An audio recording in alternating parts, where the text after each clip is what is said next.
산업의 노동 생산성이 2010년 이후 처음으로 상승했습니다. 앞으로 $100 이하의 물품은 통관이 한층 빨라집니다.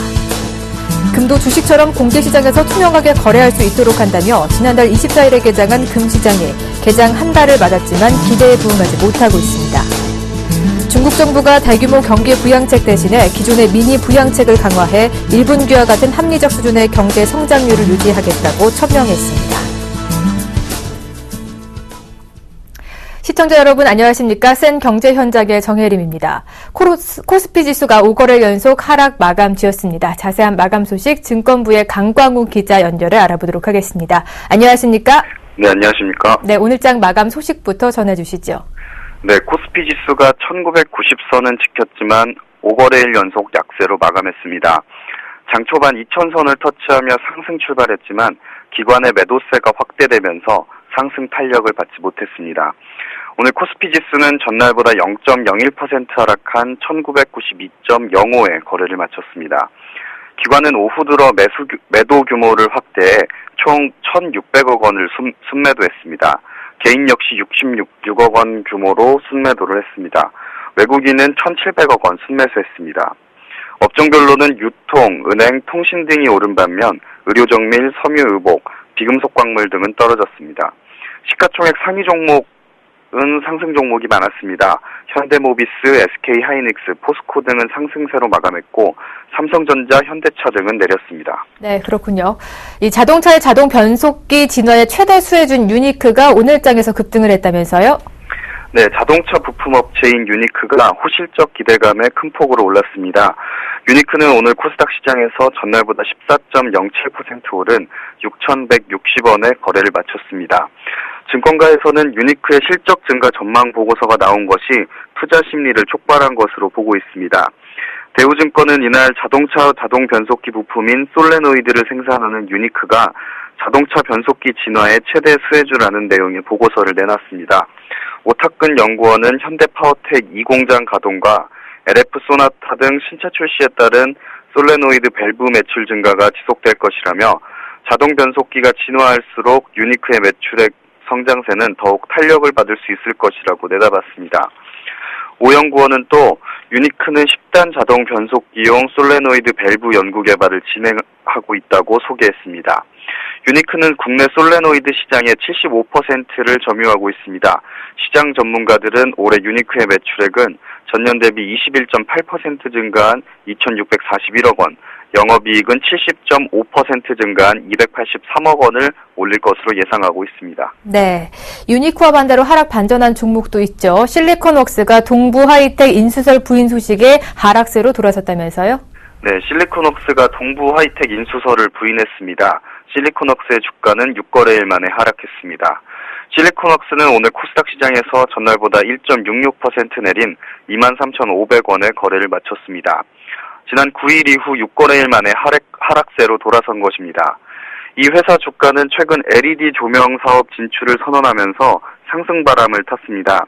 여기에 전날 한 경제신문이 실리콘웍스가 최근 매각 주관사인 산업은행의 동부 하이텍 인수 의사를 전달했다고 보도하면서 투자자들의 이목이 쏠렸습니다. 실리콘웍스는 이날 조회 공시 답변을 통해 동부 하이텍 인수와 관련해 내부적으로 검토한 사실이 없다고 인수설을 부인했습니다. 시장의 기대가 무너지면서 주가도 약세로 돌아섰다는 분석입니다. 네, 그렇군요. 지금까지 잘 들었습니다. 증권부의 강광우 기자와 오늘 시황 알아봤습니다. 오늘 말씀 고맙습니다. 네, 감사합니다.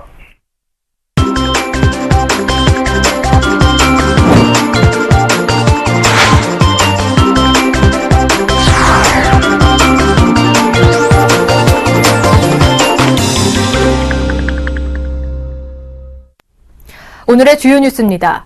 국내 산업의 노동 생산성이 2010년 이후 처음으로 상승했습니다. 산업통상자원부와 한국생산성본부는 2013년 노동생산성 지수가 99.5로 전년보다 1.1% 높아졌다고 오늘 밝혔습니다.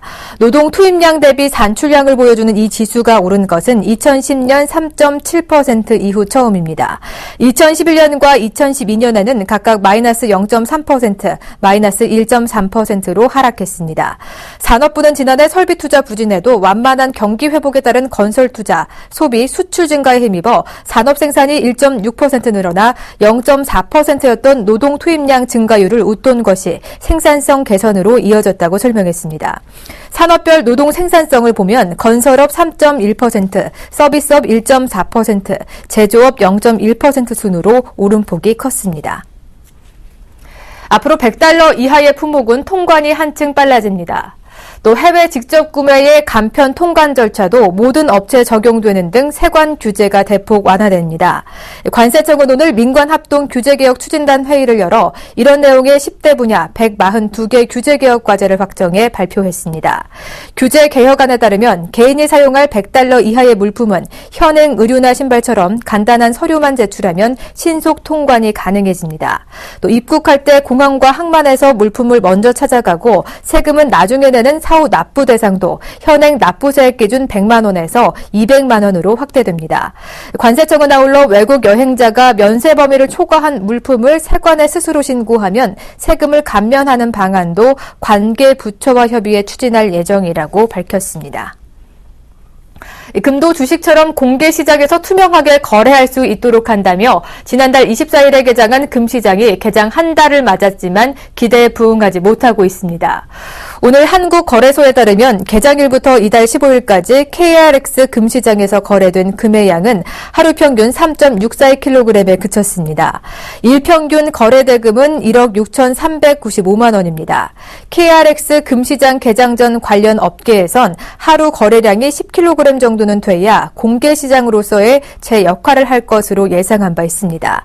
더욱이 민간 대형 금거래 업체의 하루 거래량이 30kg 안팎인 것을 고려하면 KRX 금시장의 거래는 현재로선 매우 부진한 편입니다. 그러나 개장 한 달을 맞은 금시장에 대한 거래소의 평가는 상당히 낙관적입니다. 공도현 한국거래소 금시장 준비팀장은 개인 투자가의 관심이 높고 국제 금값과 연동해 가격이 형성되고 있어 시장 기능으로서 자리를 잡아가고 있다고 자평했습니다. 중국 정부가 대규모 경기 부양책 대신에 기존의 미니 부양책을 강화해 1분기와 같은 합리적 수준의 경제 성장률을 유지하겠다고 천명했습니다. 오늘 외신들에 따르면 리커창 중국 총리는 1분기 국내 총생산 성장률 7.4%에 대해 합리적인 구간 안에 있다며 강력한 부양책이나 재정 적자 확대는 고려하지 않고 있다고 강조했습니다. 리 총리는 전날 자신이 주재한 국무원 회의에서 올해 성장률 목표인 7.5%보다 조금 높거나 낮은 수치는 합리적 구간으로 볼 수 있다고 평가했습니다. 이와 함께 신중한 통화정책과 선제적 재정정책 등 현 정책 기조를 유지하면서 개혁과 경제구조 조정을 통해 성장 목표를 달성하겠다고 강조했습니다. 리 총리는 또한 일부 군소은행의 지급 준비율을 인하하는 등 기존의 소규모 부양책을 보완하는 조치를 내놨습니다. 실제로 국무원 회의 뒤 성명을 통해 농촌 경제에 대한 금융 지원을 강화하기 위해 일정 기준을 충족하는 현급 농촌, 상업은행, 신용협동조합의 지준율을 인하할 것이라고 발표했습니다. 박근혜 대통령은 오늘 이틀째 실종자 구조 작업이 진행되고 있는 진도 여객선 세월호 침몰 사고 현장을 방문해 생존자가 있다면 1분 1초가 급하다며 구조에 만전을 기해 줄 것을 당부했습니다. 오늘 오전 서울공항을 출발한 박 대통령은 정오께 진도 서망항에 도착한 뒤 사고 해역으로 가 현장을 살펴보고 구조를 독려했습니다. 그러나 오늘 오후 들어 기상이 악화돼 실종자 수색 작업이 기상 악화로 중단되는 등 구조에 난항을 겪고 있습니다. 한편 이날 오전 인양이 된 두 구의 시신의 신원이 추가로 확인돼 사망자는 총 9명으로 늘어났습니다. 이에 따라 탑승 인원 475명 중 사망자는 총 9명으로 늘어났으며 실종자는 287명, 생존자는 178명으로 집계됐습니다. 네, 뉴스 현장 바로 이어집니다. 어제 현호석 경제부총리가 올해 2분기 재정 집행 규모를 확대하겠다 이런 방침을 내놨는데요. 어떠한 내용들이 담겨져 있는지 경제부의 권대경 기자 연결해 자세한 소식 알아보도록 하겠습니다. 안녕하십니까? 네, 안녕하십니까? 네, 현호석 경제부총리가 올해 재정 집행 규모를 확대해서 목표치를 초과 달성하겠다 이런 포부를 내놨는데요. 어떠한 배경인지 먼저 소식 전해주시죠. 네, 현 부총리의 재정집행 규모 확대 언급은 정부가 올해 쓰기로 했던 나라 돈 중 60%에 육박하는 자금을 6월 말까지 풀겠다는 것인데요. 이는 기획재정부가 올해 상반기 국가재정 조기 집행 비율을 지난해 60.3%보다 낮춘 55%로 줄이겠다고 밝힌 지 석 달 만에 이루어진 거시경제정책 기조 변화라고 볼 수 있습니다. 현 부총리는 올 상반기 집행 규모를 목표치인 55%보다 초과 달성하겠다고 밝혔고요. 그 배경에 대해서는 투자 등 민간 부분의 회복세가 견고하지 않고 체감 경기가 어려워 경기 회복이 본격화될 수 있도록 정책 대응을 하겠다고 밝혔습니다. 이 추가적인 확대 배경과 함께 재정 집행 규모를 어느 정도까지 늘리려고 하는 건가요? 좀 자세하게 살펴주시죠. 네, 배경을 간단히 말씀드리면 체감 경기 개선이라고 간단히 말씀할 수 있습니다. 가라앉아 있는 체감 경기를 정부의 재정 집행 확대로 끌어올리겠다는 겁니다. 쉽게 말씀드리면 올해 집행할 예산의 절반 이상을 상반기에 풀어 정부 추진 각종 일자리 사업 등 재정 사업에 투입해 체감 경기를 개선해 나가겠다는 겁니다. 다만 집행 비율은 아직 확정되지 않은 것으로 알려졌습니다. 그렇지만 추정해보면 목표치인 55%보다 2에서 3%포인트 정도 높일 가능성이 있습니다. 우리 경제가 미국발 경제위기 여파로부터 회복했던 2011년 56.8%보다는 높고 유럽발 재정위기가 본격화된 2012년 60.9%와 2013년 60.3%보다는 낮을 것으로 보입니다. 실제로 기재부 관계자는 올 상반기 재정 집행률을 60%를 다소 밑도는 범위에서 상향 조정될 것이라고 내다봤습니다. 또 배경에 대해서도 말들이 많은데요. 일단 정부의 재정 집행 비율 확대를 두고 일각에서는 오는 6월 지방선거를 의식한 인위적 경기 부양이 아니냐는 지적을 하고 있습니다. 유권자들의 지지율을 의식해 단기간에 경기 지표를 높이려고 불필요하게 인위적인 경기 부양을 하려는 것 아니냐는 이야기입니다. 물론 기재부는 선거를 의식한 것이 아니라 아직 미지근한 바닥 경기에 동력을 불어넣기 위한 차원이라고 설명하고 있습니다. 네, 여기에 더해서 우려의 목소리도 함께 나오고 있다고 하는데 어떤 내용들이 담겨 있습니까? 네, 그렇습니다. 문제는 상반기에 하반기에 쓸 돈을 당겼으면 하반기 예산이 빠듯해 경기를 가라앉히는 이른바 재정 절벽이 올 수 있다는 것입니다. 과거 예산 지출과 경제 성장률 흐름을 돌아보면 정부가 상반기에 재정 지출 비중을 높이면 상반기에는 경기가 반짝 살아났다가 하반기에 추락하는 경우가 많았기 때문입니다. 대내외 경기 불안 조짐이 있을 때마다 정부가 재정 조기 집행 카드를 꺼내드는데 이는 그만큼 경기 변동성을 높이는 위험이 함께 늘어나는 것을 의미합니다. 물론 상반기에 돈을 더 쓴다고 하반기에 반드시 재정이 빠듯해지는 것은 아니라는 이야기도 있습니다.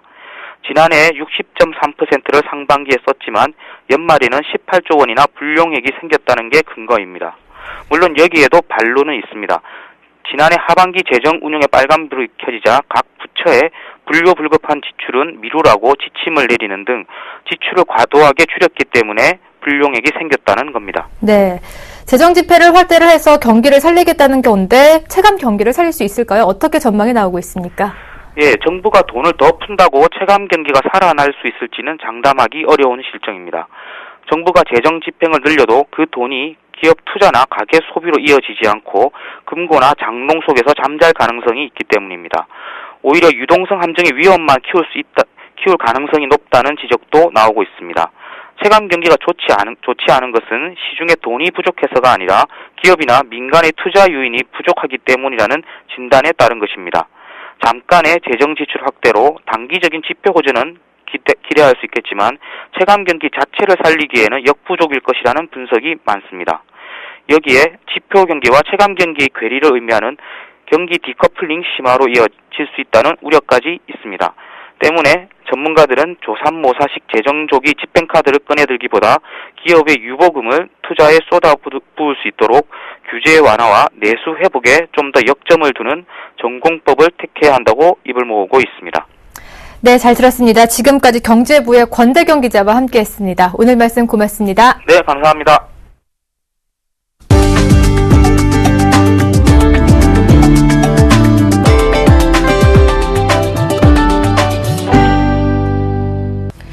수소연료 전지차의 국내 판매가 올해 시작됩니다.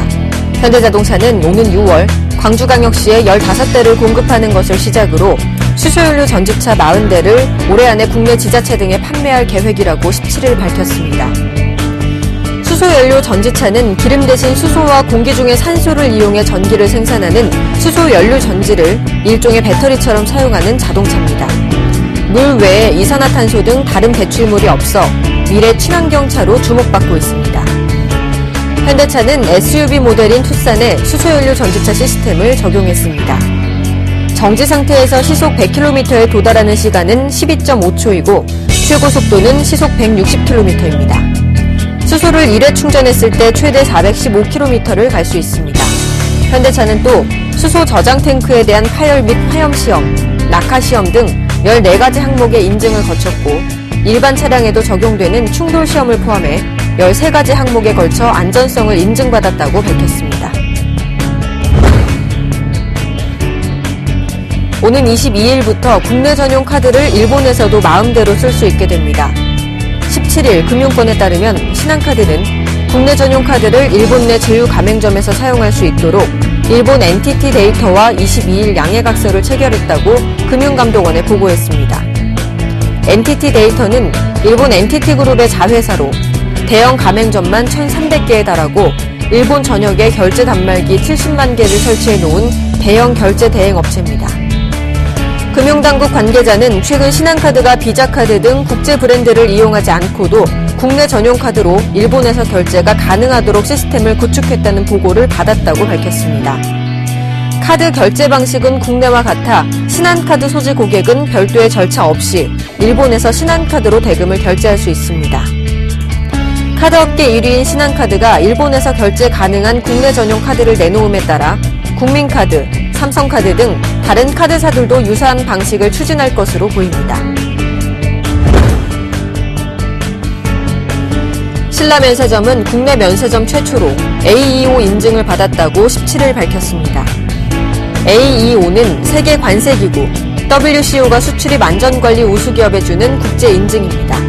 이 인증을 받은 업체는 글로벌 표준에 맞는 수출입 안전관리 체계를 구축했다는 것을 세계적으로 인정받아 국내 및 해외 통관 시 절차 간소화 혜택을 받을 수 있습니다. 미국과 EU, 중국, 싱가포르, 일본 등 전 세계 60개 국가가 AEO 제도를 도입해 운영하며 우리나라는 미국과 중국, 싱가포르, 일본, 캐나다 등과 상호 인정 협정을 맺어 상대 국가에서도 동등하게 AEO 공인 혜택을 받을 수 있습니다. 신라면세점은 이번 AEO 인증을 계기로 글로벌 면세 사업에서 경쟁력을 키울 수 있게 됐다고 설명했습니다. 현대백화점그룹 계열 생활문화기업 현대리바트가 5천억 원 규모의 매트리스 시장 공략에 본격 나섰습니다. 현대리바트는 17일 서울 리바트 하우징 도곡 전시장에서 엔슬림 매트리스 신제품 발표회를 열고 매트리스 사업을 대폭 강화한다고 밝혔습니다. 현대리바트는 지금까지 해외 라이선스 브랜드와 국내 OEM 매트리스만 판매해왔으며 자체 매트리스를 개발해 런칭한 것은 이번이 처음입니다. 또 이번에 런칭한 엔슬림 매트리스는 글로벌 매트리스 전문기업 스프링 에어사와 공동 개발한 제품으로 국내에서는 처음으로 멀티레벨 슬립 센스 7존 스프링 시스템을 적용했다고 회사 측은 설명했습니다.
TVN 경제현장 오늘 준비한 소식은 여기까지입니다. 시청해주신 여러분 고맙습니다.